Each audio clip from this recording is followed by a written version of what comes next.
సభకు నమస్కారం. ఈరోజు షెడ్యూల్ ఏరియాలో ఉన్నటువంటి హక్కులు, ముఖ్యంగా ఈ ప్రాంతంలో ఉన్నటువంటి ఆదివాసుల యొక్క హక్కులు, ముఖ్యంగా ఆదివాసులు అనగానే అడవితో ముడిపడినటువంటి సంబంధం మనకు తెలుసు. దాని సందర్భంగా అనేక హక్కులు రావడం జరిగింది.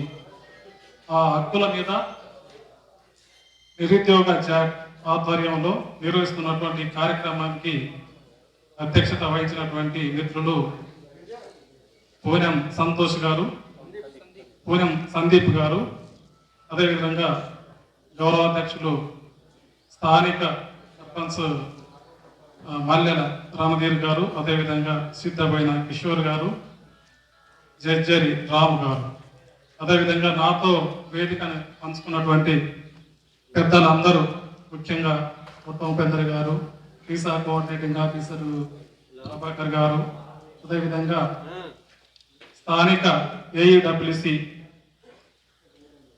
మిత్రులు సుంస సారయ్య గారు, అదేవిధంగా మన కుమార్ గారు, అదేవిధంగా సాయిల్ సారు వాళ్ళ టీం అందరూ, అదేవిధంగా నర్సంపేట పట్టణ కమిటీ నుంచి మిత్రులు ఎల్ఐఎస్ఆర్ గారు, అదేవిధంగా మన సిపిఎంఎల్ సీనియర్ నాయకులు గోర్ఖా వెంకన్న గారు, స్థానిక పాఠశాల ప్రధాన ఉపాధ్యాయురాలు వి రాజమ్మ గారు, ఈ కార్యక్రమానికి విచ్చేసినటువంటి నిరుద్యోగ మిత్రులు, ప్రజలు, ఆదివాసీ మిత్రులు, ప్రెస్ అండ్ మీడియా, ఈ కార్యక్రమానికి ఒక వన్నె తెచ్చినటువంటి ఆదివాసీ చిన్నారులు, కళాకారులందరికీ మరొకసారి అందరికీ ఆదివాసీ ఉద్యమ నమస్కారాలు తెలియజేస్తూ, ప్రతి ఒక్కరికి పేరు పేరున మరొక్కసారి ఉద్యమ నమస్కారాలు తెలియజేస్తూ, ఇదొక మంచి సందర్భం.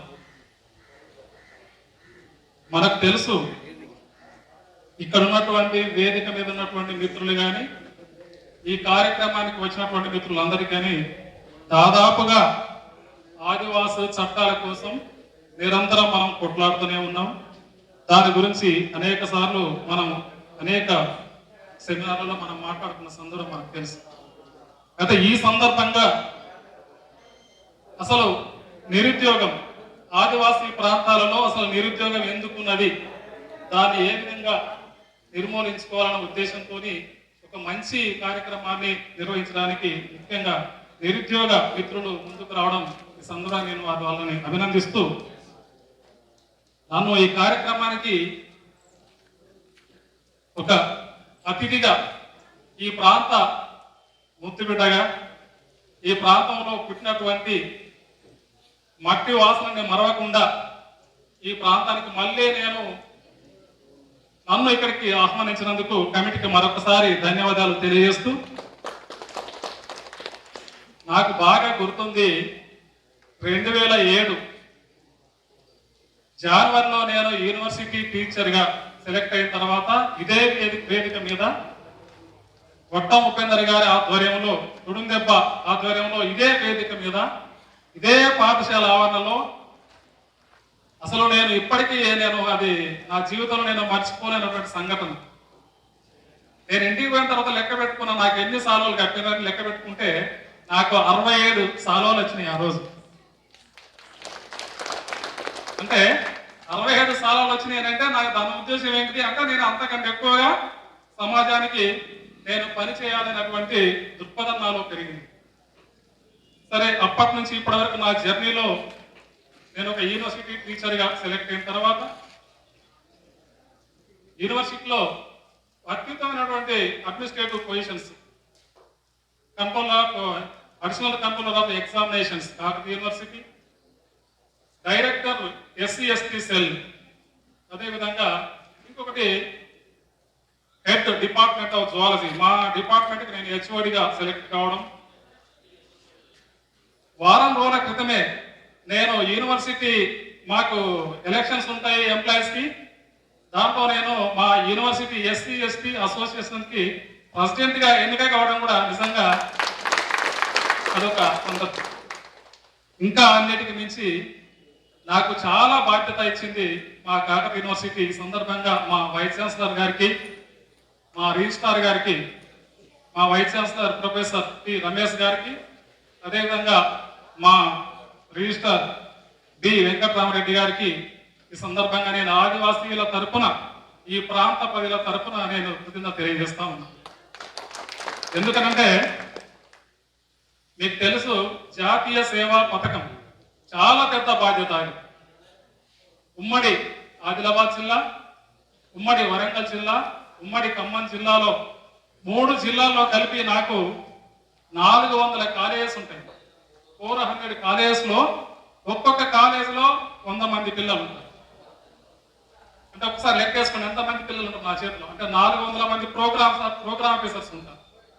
వీళ్ళందరికీ కూడా పర్సనాలిటీ డెవలప్మెంట్, అంటే కమ్యూనికేషన్ స్కిల్స్ ఏ విధంగా డెవలప్మెంట్ చేసుకోవాలి, ఎడ్యుకేషన్ ఏ విధంగా డెవలప్మెంట్ చేసుకోవాలి, ఈ విద్యార్థులందరూ కూడా విలేజ్లలోకి వెళ్ళి, రూరల్ ఏరియాలోకి వెళ్ళి ఆ ప్రాంతంలో ఎడ్యుకేషన్ ఏ విధంగా ఉంది, డెవలప్మెంట్ ఏ విధంగా ఉంది, ఆ ప్రాంతంలో ఉన్నటువంటి ప్రజలు ఏ విధంగా డెవలప్మెంట్ కావాలి అని అక్కడికి వెళ్ళి స్పెషల్గా అంటే ఒక వర్క్, అంటే శ్రమదానం చేయడం కానీ ఆ ప్రాంతంలో ఉన్నటువంటి పరిస్థితులను అనుగుణంగా నేర్చుకొని ఫ్యూచర్లో ఒక మంచి పౌరునిగా తయారు చేసేటువంటి అవకాశం నాకు యూనివర్సిటీ కల్పించింది. సో ఈ జాతీయ సేవా పథకం ద్వారా ఎంత లోపట్లో ఉన్నటువంటి రిమోట్ ఏరియాలో అయినా కానీ, ఆదివాసీ గుడాలు కానీ, తర్వాత కాలనీ ఎస్సీ కాలనీలు కానీ, ఎస్టీ కాలనీలు కానీ, బీసీ కాలనీలు కానీ, 3 ఉమ్మడి జిల్లాల్లో నాకు సేవ చేసేటువంటి అవకాశం వచ్చింది. ఈ సందర్భంగా మన నిరుద్యోగ మిత్రులందరికీ,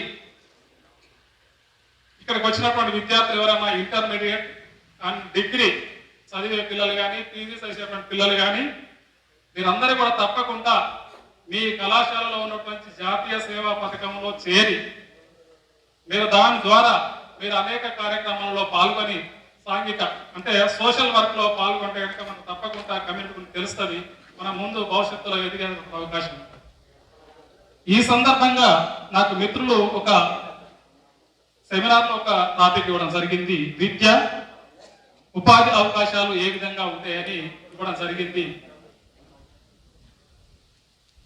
నా గొంతు కొంచెం ప్రాబ్లం ఉన్నది, నేను చాలా తక్కువ టైం తీసుకుంటాను, మీరు ఏమి అనుకోవద్దని సందర్భంగా తెలియజేస్తూ, నేను వారం రోజుల క్రితమే కరోనా నుంచి కోలుకోవడం జరిగింది. కరోనా అంటే మనమందరం ఇంతకుముందు అనుకుంటారు, అరే సార్కి అయ్యో మాస్క్ లేదు కదా మనందరికి వస్తుందేమో అని భయపడాల్సినటువంటి అవసరం ఏమీ లేదు. ఒక్కసారి కరోనా వచ్చిన వారి నుంచి ఇంకొకరికి సోకేటువంటి అవకాశం లేదు. రెండవది, కరోనా గురించి అనేక అపోహలు ఉన్నాయి. దాని ద్వారా కూడా చాలా మంది పాపం మన మిత్రులు, మంచి మంచి మిత్రులని, మన ఎంప్లాయీస్ ని, మన బంధువులు కూడా చాలా మందిని మనం పోగొట్టుకున్నాం. మీకు తెలుసో తెలియదో, ఈ ప్రాంతంలో నేను అందరికంటే ఎక్కువ జాగ్రత్తగా ఉండేది నేను 2 మాస్కులు పెట్టుకునేది, కళ్ళతోడు పెట్టుకునేది కళ్ళ నుంచి వస్తుందని, తర్వాత ఇంకొకటి ఫేస్ షీట్ పెట్టుకునేది. ఇన్ని పెట్టుకున్నది నన్ను వదలలే. అంటే అది ఎక్కడి నుంచి వస్తుందో కూడా తెలియదు. అంటే నేనేమంటానంటే ఇక్కడికి వచ్చినటువంటి మిత్రులకి చాలా సింపుల్. అది ఇక కరోనా కనుక వస్తే మొట్టమొదటి ఎటాగానే మన గొంతులో పట్టుకున్నట్టు అవుతుంది. రెండో రోజు మన 2 ముక్కులు మూసుకపోతాయి, బాగా శ్వాస ఆడదు. 3వ రోజు కూడా మనకు అసలు శ్వాస ఆడదు. మనం కూడా మామూలే కదా, ఏదో సర్ది చేసిందిలే మనం అనుకుంటాం. ఆ టైంలో కనుక మనం పరీక్ష చేసుకుంటే తప్పకుండా మనకి పాజిటివ్ వస్తుంది. గవర్నమెంట్ మందులు కనుక వాడితే ఒక 4-5 రోజుల్లో మనం బేఫికర్ లేకుండా మనం హ్యాపీగా బయట ఉండొచ్చు. సో నేను చేసింది అదే పని. సో అలా అందరూ కూడా బాగుండాలని కోరుకుంటూ, మనకు తెలుసు ఈ ప్రాంతంలో ఉన్నటువంటి విద్యార్థులు నిరుద్యోగంతో ఇవాళ ఇంతమంది ఈ ప్రాంతం నుంచి ఉద్యోగాలలో ఉన్నామనంటే కారణం అనంటే భారత ప్రభుత్వం, రాష్ట్ర ప్రభుత్వం మనకు ప్రత్యేకమైనటువంటి హక్కులు ఇవ్వడం వల్ల మాత్రమే ఈ ప్రాంతంలో ఉన్నటువంటి మనం చదువుకున్న వాళ్ళకి ఉద్యోగాలు వచ్చినాయని నేను చెప్తున్నాను 100%. నేను కూడా 1991లో ప్రత్యేక రిక్రూట్మెంట్ ద్వారా ఐటీడీఏ అప్పుడు అన్ట్రైన్డ్ డిఎస్సి జరిగింది ఐటీడీఏ నుంచి. అప్పుడు నేను 1991లో నేను ఎంట్రన్స్ వెళ్ళినప్పుడు దాదాపు ఒక 2000 మంది మేము ఎంట్రన్స్ రాస్తే నాకు ఆ ఎంట్రన్స్ లో ఫస్ట్ ర్యాంక్ వచ్చింది. నేను ఎందుకు చెప్తున్నానంటే ఆ టైం లోపల నేను ఎంత క్రైసిస్ లో ఉన్నానంటే నాకు తెలుసు అది. నేను అనుకోకుండా నేను ఇంటర్మీడియట్ కంటే ముందే అనుకోకుండా పెళ్లి చేసుకొని ఇంటర్మీడియట్కి వెళ్ళడం, ఇంటర్మీడియట్ ఫైనల్ ఇయర్లోనే నాకు అబ్బాయి, నేను ఇంటికి వచ్చిన పేదరికం. ఈ రోజు అంటే మనకు అనేక రకాల పంటలు వచ్చినాయి, వాళ్ళు బ్రహ్మాండంగా మనం తిండి తింటున్నాం. కానీ ఆ రోజుల్లో 1988లో కరువు వస్తే తినడానికి తిండి లేకపోతే అడవులలో ఉన్నటువంటి ఏది మన కంక నుంచి వచ్చేటువంటి వడ్లని దంచుకొని తిన్నటువంటి రోజులు నాకు బాగా గుర్తు. సో అటువంటి క్రైసిస్ లో 2000 మంది ఎంట్రన్స్ రాస్తే నాకు ఫస్ట్ ర్యాంక్ వచ్చింది. సో అదే నాకు ఇవాళ బూస్ట్ అయింది. అక్కడి నుంచి నేను యూనివర్సిటీ టీచర్ ఎదగడానికి నాకు ఒక అవకాశం కలిగింది. నేను నిరుద్యోగ మిత్రులకు ఏం చెప్తున్నట్టే, మనము చదివే ముందు తప్పకుండా ఒక గోల్ అనేది మన లోపల ఖచ్చితంగా ఉండాలి. గోల్ అనేది లేకపోతే మనం ఎంత చదివినా కానీ మనం అంటే మనకు అది మన అనుకున్నటువంటి లక్ష్యాన్ని మనం చేరుకునేటువంటి అవకాశం ఉండదు. సో అటువైపు మీరు ఎదగాలని నేను కోరుకుంటూ, ఎస్ఎస్సి తర్వాత మెయిన్ గా మనకు అడుగుపడేది ఎక్కడంటే ఎస్ఎస్సి తర్వాత ఇంటర్మీడియట్ లో ఎప్పుడైతే మనము ఏ గ్రూప్ తీసుకోవాలి, మెయిన్ గా దానిలో మనకు MPC, BiPC, CEC, HEC, MEC అనేటువంటి గ్రూపులు ఉంటాయి.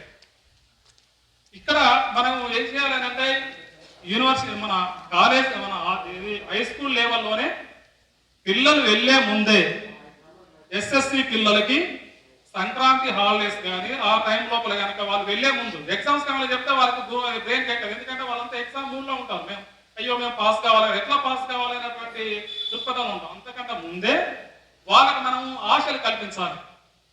మీరు ఎంపీసీ చేస్తే ఒక మంచి ఇంజనీర్ అవుతారు, దానికి ఎగ్జాంపుల్స్ కొన్ని చెప్పుకుంటూ రావాలి.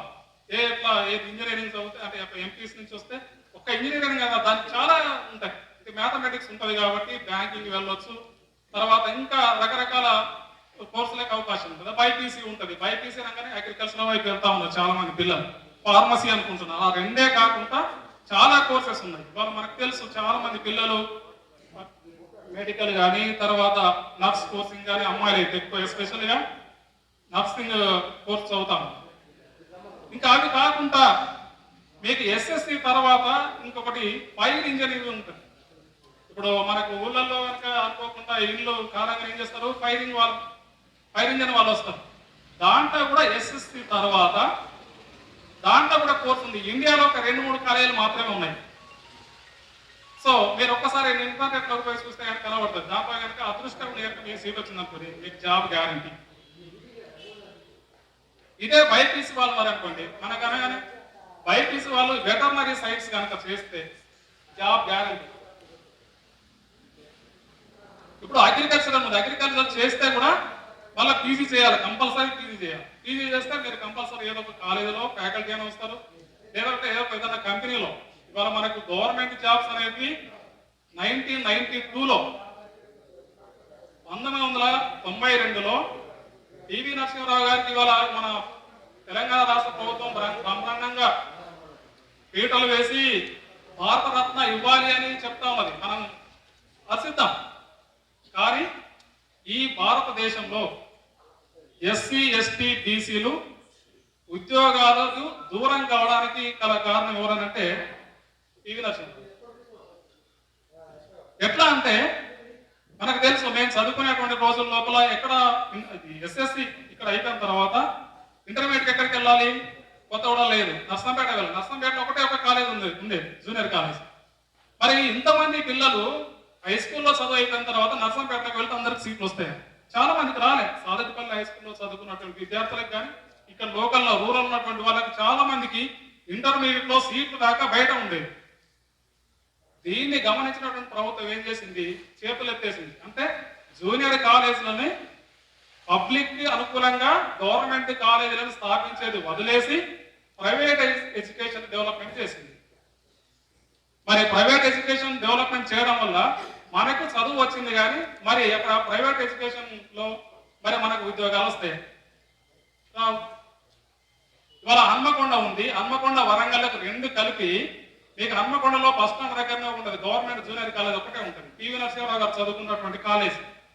అంత పెద్ద టౌను, అన్ని లక్షల మంది అక్కడికి వచ్చిన తర్వాత అంతమంది పాపులేషన్ కి ఒకే జూనియర్ కాలేజ్ ఎక్కడ ఉంటాయి అంటే గవర్నమెంట్ పెంచాలి. అంటే గవర్నమెంట్ అనేది ఎడ్యుకేషన్ ఇన్స్టిట్యూషన్స్ ని జూనియర్ కాలేజ్ కానీ డిగ్రీ కాలేజ్, మనకు తెలిసి వాళ్ళ డిగ్రీ కాలేజ్ ఎక్కడ పడతాకంటే మొత్తం ప్రైవేటే ఉన్నాయి. మరి మనకు దానికి అనుగుణంగా ఉంది గవర్నమెంట్ కాలేజీలు పెడితే మనకి వాళ్ళ ఎంప్లాయ్మెంట్ వచ్చేది కదా. అందుకని ఏం చేసిందంటే మనకు అనుకూలంగా ఉద్యోగాలు రాకుండా ప్రైవేట్ ఎడ్యుకేషన్ తీసుకొచ్చి మీకు ఎడ్యుకేషన్ మీకు దగ్గరకు తీసుకొస్తాను అని చెప్పి క్వాలిటీ ఎడ్యుకేషన్ ఇస్తాను అని చెప్పి ఒకవైపు మన ఉద్యోగాలని కట్ చేసింది కేంద్ర ప్రభుత్వం.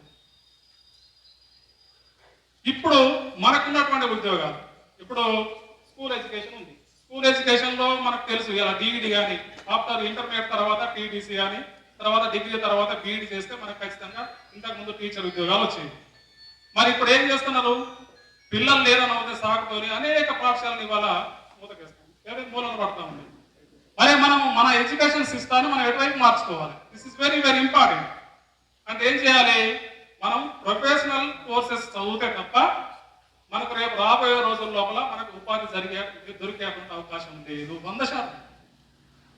ఇవాళ బీఈడి చేసిన వాళ్ళు ఉన్నారు, బీఈడి కానీ తర్వాత ఇంటర్ టీటీసీ కానీ చేస్తారు, ఉద్యోగం రాలేదు. ఏం చేయాలి మరి వాళ్ళు?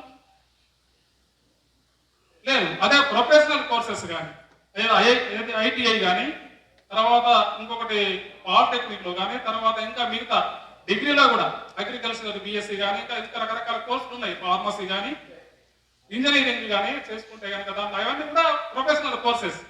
ఎక్కడో ఒక దగ్గర ప్రైవేట్ కంపెనీస్ లో లేకుంటే తర్వాత ప్రైవేట్ సెక్టర్ లో కూడా మంచి మంచి జాబ్స్ ఉంటాయి. సో మంచిగా కష్టపడితే కనుక తప్పకుండా సెటిల్ అయ్యేటువంటి అవకాశం ఉంది అని సందర్భంగా నేను మిత్రులకు తెలియజేస్తాను. ఇంకొకటి పీజీ, నేను ఎస్పెషల్ నేను జువాలజీ కాబట్టి మా జువాలజీలో కూడా ఏం చేస్తారంటే పిల్లలు బీజెడ్సీ చదివిన వాళ్ళు ఒక జువాలజీ చేసిన తర్వాత వదిలేస్తారు. మా జువాలజీలో కూడా ఈ రోజులో మనందరికి తెలుసు ఇవాళ government of Telangana fisheries especially చేపలను గ్రామాలలోకి పంపిణీ చేయడం జరుగుతూ ఉంది. అయితే మన దగ్గర ఇది ఉంది కానీ అదే ఆంధ్రలో కానీ తర్వాత తమిళనాడులో కానీ ఫిషరీస్ అనేది ప్రాన్ ఏది మన రొయ్యల పెంపకం కానీ చెరువుల పెంపకం కానీ ఇవన్నీ చాలా ప్రైవేట్ కంపెనీస్ మంచి సాలరీస్ ఇచ్చి పెంచేది. సో దీంట్లో ఎంఎస్సి ఫిషరీస్ అని ఉంటుంది. అటువైపు మన పిల్లలు ఎవరు వెళ్ళరు. సో ఎంఎస్సి ఫిషరీస్ కనుక చదివితే ప్రైవేట్లో కానీ గవర్నమెంట్లో కానీ ఉన్నాయి. మన తెలంగాణలో 1-2 కాలేజీలు ఉన్నాయి ప్రైవేట్ లో. తర్వాత ఆంధ్రలో ఆచార్య నాగార్జున యూనివర్సిటీలో మనకు ఎంఎస్సి ఫిషరీస్ ఉంటుంది. సో నేను వాళ్ళకి పిల్లల్ని సెలక్షన్స్ కోసం నేను వెళ్ళినప్పుడు చూసిన చాలా మంది ఫిషరీస్ అయిపోయిన పిల్లలు ఎవరు కూడా ఖాళీ లేరు. సో ఇట్లాంటి కోర్సులు కనుక మనం తప్పకుండా రేపు రాబోయేలో అంటే మనం ఒక ప్రొఫెషనల్ కోర్సెస్ కనుక పెంచుకుంటే తప్పకుండా మనం స్థిరపడేటువంటి అవకాశం ఉంది. ఇది ఒక ఎత్తు అయితే. మరి ఇప్పుడు నిరుద్యోగంగా ఉన్నటువంటి ఈ కార్యక్రమానికి వచ్చినటువంటి నిరుద్యోగాల పరిస్థితి ఏంటి? మనం దానికోసం వచ్చింది. దానికోసం మనం ఒక డాక్యుమెంట్ కనుక తయారు చేసి గవర్నమెంట్ కనుక సమర్పించకపోతే ఈ సభకి అర్థం లేదు. మనకు తెలిసి వాళ్ళ ప్రభుత్వాలు అనేక స్కీములు ఉన్నాయి. ఈ స్కీములన్నీ ప్రభుత్వాలు ఏదో మన మీద దయతో పెట్టినవి కాదు. డాక్టర్ బిఆర్ అంబేద్కర్ గారు ఆ రోజు భారత రాజ్యాంగంలో పొందుపరిస్తే మనకు కూడా మరో అంబేద్కర్ ఉన్నారు. మన చట్టాలను రచించినటువంటి వ్యక్తి ఎవరంటే డాక్టర్ బిడి శర్మ గారు. బిడి శర్మ గారు కనుక భారతదేశంలో పుట్టి ఉండకపోతే మనం ఈ స్థాయిలో ఉండేవాళ్ళం కాదు. మనకు ఐటీడీఏలు వచ్చేది కాదు, మనకు పీసా కమిటీ వచ్చేది కాదు. అటవీ హక్కుల చట్టం ఉంది కదా, దీంట్లో డాక్టర్ ఎస్ఆర్ శంకరన్ అండ్ బిడి శర్మ గారు కనుక లేకపోతే ఇవాళ అటవీ హక్కుల చట్టానికి డ్రాఫ్టింగ్ లేదు.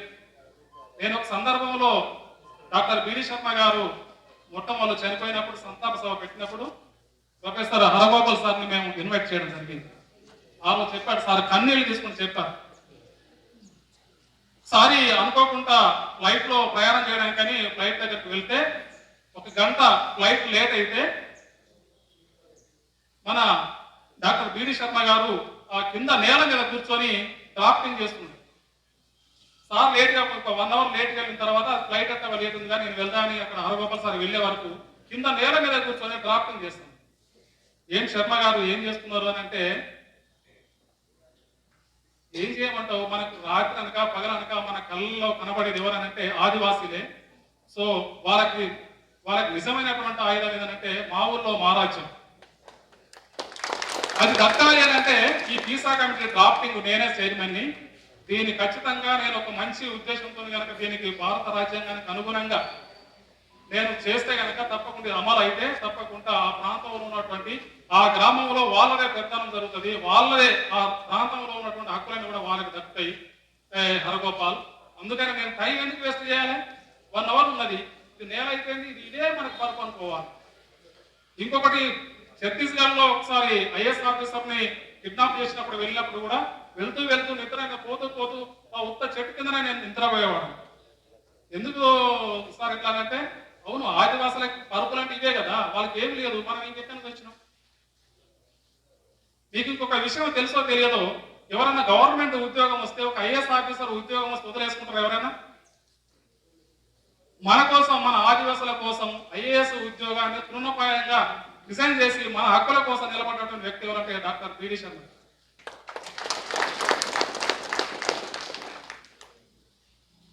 ఆ రోజుల్లో ఇందిరాగాంధీ పీరియడ్లో ఇందిరాగాంధీకి మంచి ఇష్టమైనటువంటి వ్యక్తి అయినప్పటికీ రాజకీయ ఒత్తిడి వల్ల, మీ రాజకీయ ఒత్తిడి వల్ల నేను ఫ్రీగా చేయలేను, ఈ బస్తర్ ప్రాంతంలో ఈ ప్రాంతంలో ఉన్న ఆదివాసులు అంటే ఈ ప్రపంచంలో ఎవరికైనా కానీ ప్రజాస్వామ్య విలువలు కావాలనుకుంటే ఆదివాసుల దగ్గరికి వెళ్తే మీకు ప్రజాస్వామ్య విలువలు తెలుస్తాయని చెప్పినటువంటి వ్యక్తి ఎవరంటే డాక్టర్ బిడి శర్మ. సో మన మంచితనాన్ని, మన నైతిక విలువల్ని మనం ఇవన్నీ కనుక మరి తెలుసుకొని ఆయన మనం వెళ్ళలేక, రాజకీయ ఒత్తిళ్లకు తల ఒగ్గలేక ఉద్యోగానికి రాజీనామా చేసి భారతీయ జన ఆందోళన అయినటువంటి స్వచ్ఛంద సేవా సంస్థని స్థాపించి ఆ ప్రాంతంలోనే తాను చనిపోయే వరకు కటిక దరిద్రాన్ని గ్వాలియర్ ఎయిర్పోర్ట్ కి పక్కనే ఆనుకొని 100 ఎకరాల భూమి ఉంటుంది, ఆయన వదిలేసిండు. భార్యని పిల్లల్ని అందరిని వదిలేసి ఆదివాసులతో చివరికి చనిపోయేంత వరకు 2 దోతులు 2 లాల్చీలు ఉంటాయి ఆయన ఇంట్లో. వెళ్తే ఇక్కడ ఢిల్లీలో మురికి వాడలో మనం ఒకసారి ఆలోచించుకుంటామా? సో అటువంటి త్యాగం ఇంకెవరు కూడా చేయరు. చేసుకుంటూ మన కోసం ఇవాళ అనేక రకాల డాక్యుమెంట్స్ ఆయన పుస్తకాల రూపంలో మనకు అందించడం జరిగింది. సో అదే ఇప్పుడు మన ముందు కనబడేది బిడి శర్మ. పీసా కమిటీ కనబడగానే మనకు బిడి శర్మ గారు కనబడతారు. అటవీ హక్కుల చట్టం కనబడితే బిడి శర్మ గారు కనబడతారు. ఐటీడీఏలు కనబడితే మనకు బిడి శర్మ గారు కనబడతారు. ఆ రోజుల్లో ఇందిరాగాంధీ గారిని ఒప్పించి ఈ ప్రాంతంలో భారత రాజ్యాంగానికి అనుగుణంగా ఒక ఎస్సీ ఎస్టీ సప్లాన్ కనుక తయారు చేసి వాళ్ళ కోసం మనం హాస్టల్స్, స్కూల్స్ డెవలప్మెంట్ ఈ విధంగా చేయొచ్చు అని చెప్పి ఒప్పిస్తేనే ఇవాళ మనకు ఈ పాఠశాలలన్నీ వచ్చినాయి. సో ఇదంతా ఒక ఎత్తు అయితే, ఉపాధి ఇవాళ రాష్ట్ర ప్రభుత్వం అనేక రకాల ఉపాధి కార్యక్రమాలు కనబడతా ఉన్నాయి. మనందరికీ తెలుసు ఇవాళ ఏదో కులాల వారి కానీ రకరకాల స్కీములు పెడతా ఉన్నది. అది ఏంటంటే అది పర్మనెంట్ సోర్సెస్ కాదు. మనం ఈ ప్రాంతంలో మనం నిరుద్యోగులుగా మన ప్రాంతంలో ఉన్నటువంటి స్థానిక అవసరాలకు అనుగుణంగా ఈ ప్రాంతంలో మనకి ల్యాండ్స్ ఉన్నాయి, తర్వాత అగ్రికల్చరల్ ప్రొడక్ట్స్ ఉన్నాయి. అంటే అగ్రికల్చరల్ బేస్డ్ ఈ ప్రాంతంలో మన మండల కేంద్రాల్లో కనుక ఏదైనా ఒక ఇండస్ట్రీ లాంటిది చిన్నవి కనుక అంటే మనకు స్కిల్స్ డెవలప్మెంట్ చేసి మనకి ఇస్తే అవకాశం, మనం డెవలప్ అయ్యేటువంటి అవకాశం ఉంది. ఇంకొక ఏం చేస్తానంటే, మేమంటే ఆ రోజుల్లో మాకు టీటీసీ లేకపోతే మాకు గవర్నమెంట్ ఏం చేసింది, ఉద్యోగం ఇచ్చి ట్రైనింగ్ ఇచ్చింది. ఇప్పుడు ఏం చేస్తాను, ఇప్పుడు మనకు తెలుసు ఏది ఓనర్ కమ్ డ్రైవర్ అనేటువంటి స్కీమ్ వచ్చింది. నేను అడిగిన మన శంకర్రావు గారిని, మన ఉపేంద్ర గారు నేను ఇద్దరం కలిసి వెళ్ళి అంతకుముందు అరే 500 మంది 500 ఇస్తే అరే ఆదిలాబాద్ లో ఉన్నటువంటి బోన్స్ ఈ ప్రాంతంలో ఉన్నటువంటి కోయలు కలిపి సింగిల్ డిజిట్ లో ఇచ్చిండ్రు, మిగతా అన్ని ఒకే వర్గానికి ఇచ్చిండ్రు. ఎట్లిచ్చిండ్రు బ్రదర్ అడిగింది, ఎట్లిచ్చిండ్రు శంకర్రావు గారు అడిగింది. అరే ఇది నాకు దృష్టికి రాలేదు అని అన్నారు. ఇప్పుడు ఆయన మేనేజర్ గారు అయింది, ఆయన చేతులు ఏముండదు జీరో. ఎక్కడ ఉంటుంది మరి అది, ఎక్కడ ప్రాసెస్ కావాలి? ITDS లోనే ఇక్కడ సెలక్షన్ చేసి పంపిస్తారు. వీళ్ళు పంపించిన లిస్టునే వాళ్ళు ఇస్తాం. వాళ్ళు ఏం చేస్తా ఉన్నారు, మన దగ్గర డ్రైవింగ్ లైసెన్స్ లేదని, బ్యాచ్ నంబర్ లేదని, మన వాళ్ళకి ఎవరికి కానీ ఓనర్ కమ్ డ్రైవరు వెహికల్స్ ఎవరికి ఇవ్వలేదు. ఇస్తే ఒకరిద్దరికి ఇచ్చిన కావచ్చు. నేనేమంటానంటే ప్రభుత్వాన్ని మనం డిమాండ్ చేద్దాం. మీరేం చేయాలి, ఈ ప్రాంతంలో ఉన్నటువంటి యువకుల్ని సెలెక్ట్ చేసి మండలానికి ఇంతమంది అని చెప్పేసి సెలెక్ట్ చేసి వాళ్ళకు ట్రైనింగ్ ఇచ్చాల్సింది గవర్నమెంటే ఇవ్వాలి, వాళ్ళకు బ్యాచ్ ఇవ్వాల్సింది వాళ్ళే ఇవ్వాలి, ఇచ్చి వెహికల్స్ ఇవ్వాలి. ఆ రకంగా మనం ప్రపోజల్ కనుక పెడితే కనుక తప్పకుండా రేపు రాబోయే రోజుల్లో కొంతమంది విద్యార్థులు నిరుద్యోగ విద్యార్థులకి ఆ స్కీమ్ వచ్చేటువంటి అవకాశం ఉంటుంది. ఇంకొకటి, ఇంకా ఏమైనా ఈ ప్రాంతంలో ఇంకేమైనా పరిశ్రమలు కానీ ఇంకేమైనా పెట్టి కనుక మనం వాళ్ళని ఏమైనా డైవర్ట్ చేయవచ్చా, ఇట్లాంటి స్కీమ్స్ మనం ప్రయత్నం చేయడానికి ప్రయత్నం చేస్తాం. ఇంకొకటి స్పోర్ట్స్ అన్నారు, చాలా మంచి. మన వాళ్ళు ఏం చేస్తారంటే గేమ్స్ బాగా ఆడతారు, వాలీబాల్ కానీ కబడ్డీ కానీ తర్వాత అథ్లెటిక్స్ కానీ బ్రహ్మాండంగా ఆడతారు. ఎడ్యుకేషన్ వరకు వచ్చే వరకు కష్టమవుతుంది. Intermediate fail, degree fail. ఇంకా కొంతమంది ఇప్పుడు వస్తున్నారు, ఇప్పుడు యూనివర్సిటీ వరకు దాదాపు భద్రాద్రి కొత్తగూడెం నుంచి 15 మంది విద్యార్థులను ఇవ్వాలి బీపీడీ ఫిజికల్ ఎడ్యుకేషన్ లో. నేను మొన్న మా ఫిజికల్ డైరెక్టర్ గారిని సన్మానం చేద్దామని పిలిచినప్పుడు పిల్లలు రావడం వాళ్ళని చూస్తే చాలా సంతోషం అనిపించింది. అంతకుముందు కూడా కొంతమంది విద్యార్థులు ఉన్నారు. వాళ్ళు ఏం చేస్తున్నారంటే ఫిజికల్ ఎడ్యుకేషన్ అయిన తర్వాత ఏం చేస్తున్నారు, విలేజ్ లకు వెళ్ళిపోతున్నారు. వెళ్ళిన తర్వాత అక్కడే ఉండిపోతున్నారు. అక్కడే ఉండకూడదు. మనం ఏం చేసినాం, మనం బీపీడీ చేసినాం అంటే మనం ఎందుకు చదువుకున్నాం, ఉద్యోగం చేయడానికి. గవర్నమెంట్ లేకపోతే ప్రైవేట్ ఎక్కడ ఉంటే అక్కడ చేయడానికి ప్రయత్నం చేయాలి. ఇవాళ యూనివర్సిటీలో కూడా చాలా కాంట్రాక్ట్ కానీ పార్ట్ టైం జాబ్స్ కానీ చాలా మంది ఉన్నారు. మన ఆదివాసీ విద్యార్థులు లేరు. పీజీలో కూడా అనేక సబ్జెక్ట్స్ ఉన్నాయి. దాంట్లో మీరు PhD కనుక చేస్తే తప్పకుండా యూనివర్సిటీ టీచర్స్ కావచ్చు, తర్వాత గవర్నమెంట్ డిగ్రీ కాలేజ్ లెక్చరర్స్ 2021 సంవత్సరం నుంచి డిగ్రీ కాలేజ్ కానీ యూనివర్సిటీలో కానీ ఉద్యోగం రావాలంటే కంపల్సరీ PhD ఉండాలి, అంటే డాక్టరేట్ డిగ్రీ ఉండాలి. సో నేనేమంటానంటే మీరు చదవాలి, మీరు రండి. యూనివర్సిటీ చదువు వరకు వస్తేనే మన వ్యవస్థని మన జాతిని మార్చాలి అని అంటే మీరు యూనివర్సిటీ చదువుతేనే అప్పుడు మీరు మన జాతిని మార్చేటువంటి అవకాశం ఉంది. నా దగ్గర రావాలి. నేను ఒక 11 years అయితే నేను రిటైర్ అయిపోతాను, మళ్ళీ ఎవరు నా వెనకాల. సో అటువంటి తరం వచ్చే విధంగా మీరు ఎదగాలి. తర్వాత ముఖ్యంగా ప్రొఫెషనల్ కోర్సెస్ మన ప్రాంతంలో, ఎందుకంటే ఈ ప్రాంతము కొత్తగూడ అనేది చాలా వెనుకబడ్డ ప్రాంతం. ఒక ఏటూరు నగరమే కాకుండా ఇక్కడ తప్పకుండా ప్రొఫెషనల్ కోర్సెస్ ITI కానీ తర్వాత పాలిటెక్నిక్ కానీ ITD ఆధ్వర్యం. తర్వాత ఇంకొకటి driving school. Especially driving school ఎక్కడ పెడుతున్నా, ఎక్కడో పెడుతున్నాం, మన దగ్గర లేదా. అక్కడికి వెళ్ళలేక వెళ్తలేదు. మనం ఎక్కడ ఉంటామో రిసోర్సెస్ ఎక్కడ ఉంటాయో అక్కడ పెడితే కనుక తప్పకుండా మన విద్యార్థులు ఎదిగేటువంటి అవకాశం ఉంది. కాబట్టి అది కూడా చేయాలని కోరుతా ఉన్నా. ఇంకొకటి పోలీస్ డిపార్ట్మెంట్స్ వాళ్ళు కూడా మనకు ఈ క్రికెట్ కానీ రకరకాల గ్రామాల్లో ఉన్నటువంటి యూత్ని ఎంకరేజ్ చేయడానికి అనేక అంటే స్పోర్ట్స్ డెవలప్ చేయడానికి చేస్తా ఉన్నది. ఇది చాలా సంతోషం. అదేవిధంగా కాంపిటేటివ్ ఎగ్జామ్స్, బ్యాంకింగ్ కానీ తర్వాత రకరకాల ఉద్యోగాలు వచ్చినప్పుడు కూడా ఈ ప్రాంతంలో ఉన్నటువంటి యువకులను ఈ ప్రాంతంలోనే వాళ్ళకి కోచింగ్ ఇచ్చే విధంగా కూడా ప్రభుత్వం ద్వారా లేకుంటే వాళ్ళ ద్వారా కానీ ఇచ్చే విధంగా కూడా వాళ్ళ ద్వారా మనము రికమెండేషన్స్ చేస్తే కనుక కొంత మనకు బెనిఫిట్ అయ్యే అవకాశం ఉంది అనే సందర్భంగా నేను తెలియజేస్తూ, రేపు రాబోయే రోజుల్లో నా స్వార్థం కూడా ఉన్నది. నా స్వార్థం అంటే మీకోసమే, నాకేదో ఇంకా నేనేదో కానీ కాదు, కానీ మీరు అభివృద్ధి జరుగుతూనే నా స్వార్థం.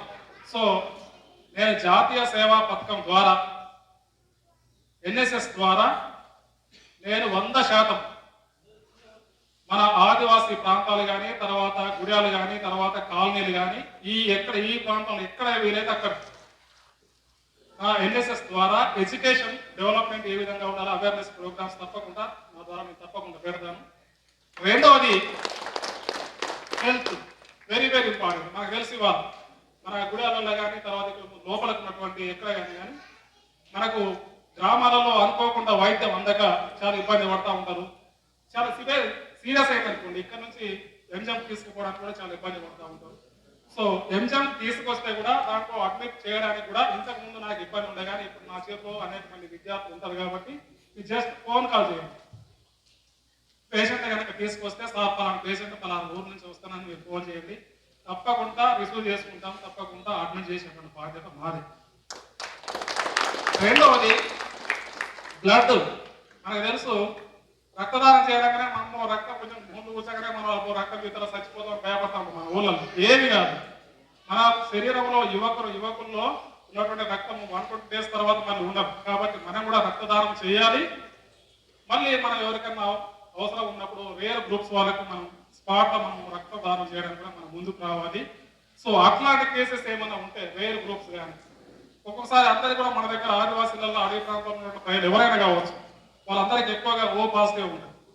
సో ఒక్కొక్కసారి నెగిటివ్ గ్రూప్స్ ఉంటాయి, ఏబి నెగిటివ్ కానీ, బి నెగిటివ్ కానీ, ఇటువంటి గ్రూప్స్ దొరకవు. సో ఎట్లాంటి ఏమైనా ఇబ్బందులు జరిగినా, ఎప్పటికైనా రక్తదానం కావాలనుకుంటే తప్పకుండా నాకు ఫోన్ చేయండి. 24 hours తప్పకుండా అందుబాటులో ఉంటానని తెలియజేస్తాను.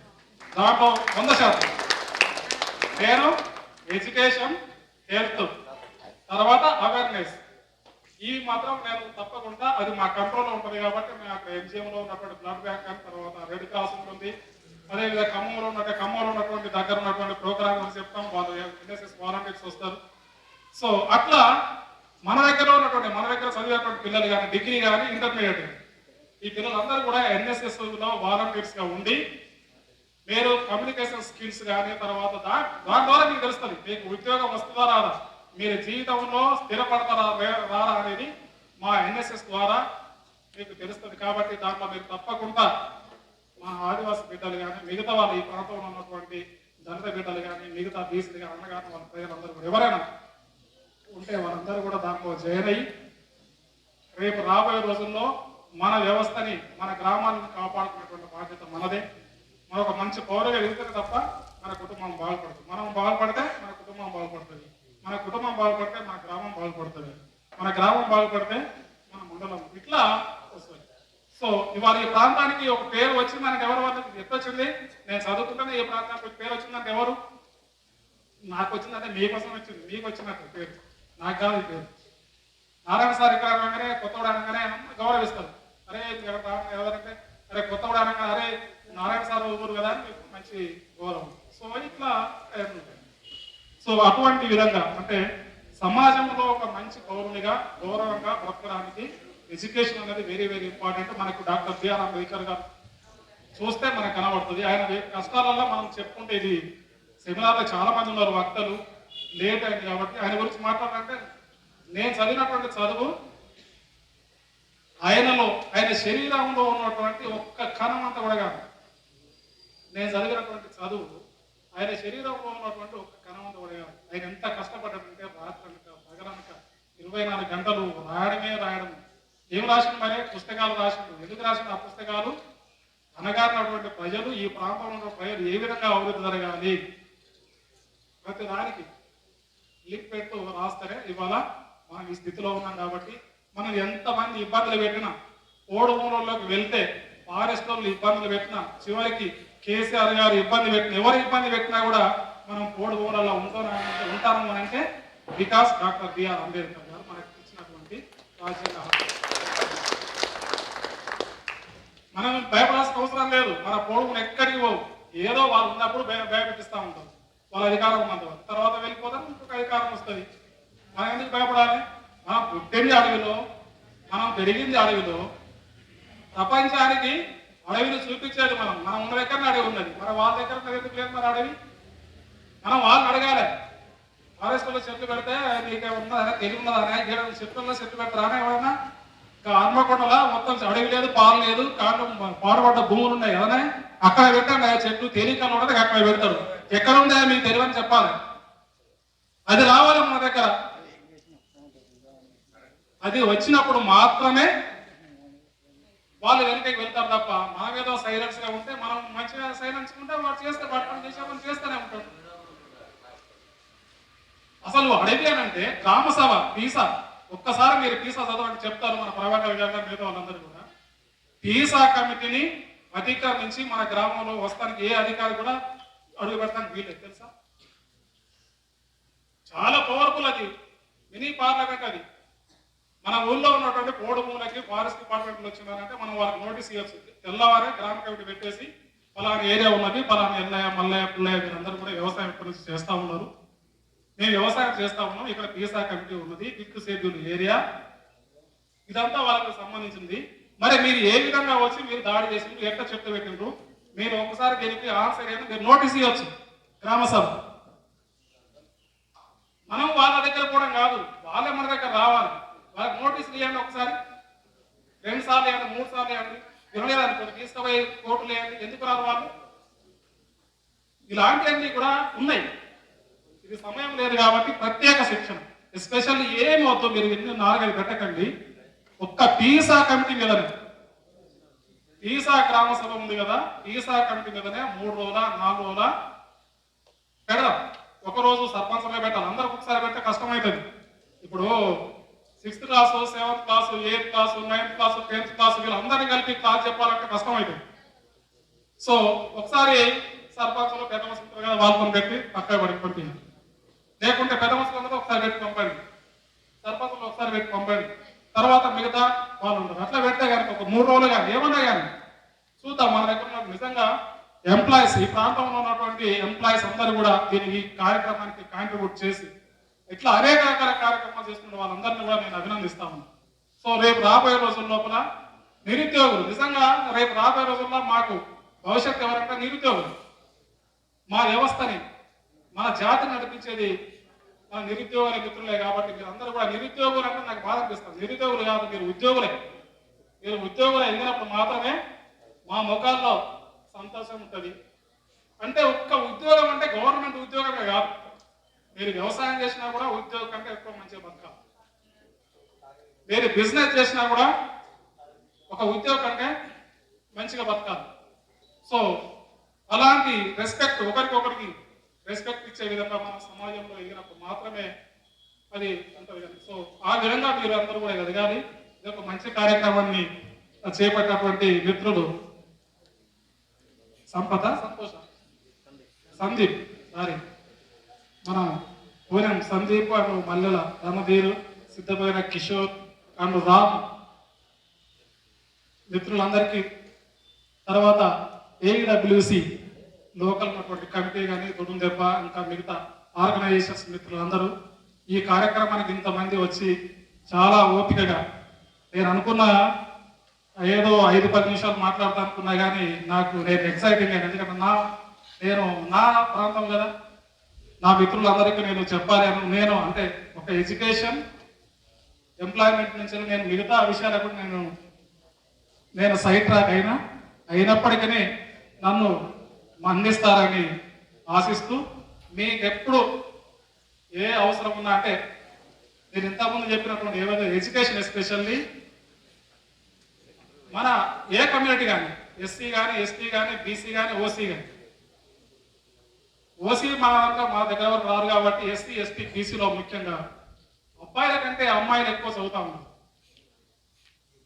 మీరు మా యూనివర్సిటీలో చూసుకుంటే మా క్లాస్లోనే చూస్తాను నేను, 42 మంది ఉంటే విద్యార్థులు, అబ్బాయిలు 7 ఉన్నారు, అందరూ అమ్మాయిలు వచ్చి అందరికి అమ్మాయిలందరూ కూడా కంగ్రాచులేషన్స్, మీరు బాగా చదువుతా ఉన్నారు, పోటీ పడతా ఉన్నారు. ఇవాళ ఒక ఎడ్యుకేషన్ కాదు, మీరు ఎక్కడికైనా చూడండి, ఏ కార్యక్రమం చూడండి, జిమ్నాస్టిక్ లో చూస్తే అమ్మాయిలే కనబడతారు, అంతరిక్షంలోకి వెళ్ళి 6 నెలలు ఉన్నటువంటి వారు ఉన్నారంటే అమ్మాయిలు, అవునా కదా? ఇట్లా వెనకకి ఏమంటారు, ఇట్లా మంచి ఇట్లా విల్లు కొడుతుంది కదా ఒక అమ్మాయి, ట్రైబల్ అమ్మాయి, చూశారు కదా మీరు, బాహుబలిలో కొడతారు కదా, ఎవరిని చూసినప్పుడు దీపిక కుమార్, అమ్మాయిలే. సో ఇట్లా మీరు చూడండి, అమ్మాయిలను మించింది ఈ ప్రపంచంలో ఏం లేదు. అంటే స్కిల్స్ అనేవి కూడా అమ్మాయిలలో ఉన్నాయి. సో ఇంతకు ముందు మనకు తెలుసు, భారతదేశంలో బ్రిటిష్ కంటే ముందు ఉన్నటువంటి అసమానతల వల్ల అమ్మాయిలు ఎడ్యుకేషన్ వైపు రాక, ఇప్పుడు భారత రాజ్యాంగ బాబాసాహెబ్ అంబేద్కర్ గారు అందరికీ ఎడ్యుకేషన్ ఫర్ ఆల్ అని మనకు పొందుపరిచారు. కాబట్టి దాంట్లో భాగంగా ఇప్పుడు అమ్మాయిలకి ఎడ్యుకేషన్ అందింది. దాన్ని యూజ్ చేసుకొని మీ ఎన్నో సంవత్సరాలు వెనుకబడ్డాం కాబట్టి మీకంటే ముందు పోదామని మనందరికంటే ముందు వెళ్తున్నటువంటి మా విద్యార్థులందరికీ మరొకసారి జేజేలు పలుకుతూ, మీరందరూ కూడా మంచి ఉద్యోగాలలో, నాకంటే మంచి ఉద్యోగం, ఒక యూనివర్సిటీ ఉద్యోగం కాకుండా మీకు రకరకాలు ఉన్నాయి. ఇవాళ మీకు మనకు కనబడుతూనే ఉంటాయి. మన దగ్గర ఉన్నటువంటి అనేక రకాల ఉద్యోగులు, మంచి మంచి గెస్ట్ ఆఫీసర్స్ కనబడుతున్నారు. అటువంటి ఉద్యోగాలలో మీరు అందరూ కూడా స్థిరపడి ఎదగాలని కోరుకుంటూ, ఇంకొకటి బైపీసీ చదివేటువంటి విద్యార్థులకి ఎస్పెషల్లీ మంచిగా తొందరగా సెటిల్ కావాలంటే veterinary science is very very important. మీరు దాంట్లో కొంతమంది ఏం చేస్తారంటే పిల్లలు ఎంబీబీఎస్ ఎక్కువైపు వెళ్తా ఉంటారు. ఎంబీబీఎస్లో మీరు సెటిల్ కావాలని అంటే 10 years పడుతుంది. మీరు ఎంబీబీఎస్ కాకుండా బైపీసీ తర్వాత ఇమ్మీడియట్గా సెటిల్ కావాలనుకుంటే వెటర్నరీ సైన్స్ వెనక వస్తే ఇమ్మీడియట్గా జాయిన్ అయితే మీరు మంచి గవర్నమెంట్ జాబ్ వస్తుంది. తర్వాత మళ్ళీ మీరు పీజీ చేసుకుంటే మంచి డైరెక్టర్ అట్లాంటి రిస్క్ ఉండదు. సో అటువంటి జాబ్స్ ఉంటాయి. తర్వాత ఇప్పుడు డిప్లొమా కోర్స్ కూడా ఉంటుంది వెటర్నరీ. సో అటువంటి డిప్లొమా కోర్స్ చేసిన ఉంటారు, ఖచ్చితంగా మీకు గ్రామాలలో ఉద్యోగాలు వచ్చేటువంటి అవకాశం ఉంది. సో ఇంతసేపు ఓపిక విన్నందుకు మరొకసారి అందరికీ ధన్యవాదాలు తెలియజేస్తూ, కమిటీ మిత్రులకు మరొకసారి అభినందనలు తెలియజేస్తూ ముగిస్తున్నాను. Thank you.